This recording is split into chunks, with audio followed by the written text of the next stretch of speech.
Good morning mga kabakyard, welcome back sa aking YouTube channel. For this video, update ko lang kayo sa aking mga bagong harvest na stags, 4 months and 5 months. So siyam na peraso to na bago kong huli. So nilagay ko muna sila sa tangkal mga kabakyard kasi medyo mailap pa yung iba.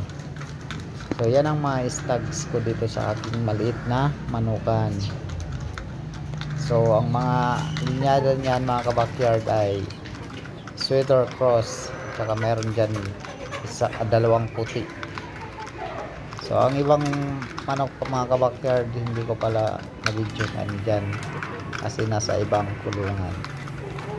Yan lang mga kabakyard, update ko lang kayo sa aking mga alagang manok sa maliit na manukan.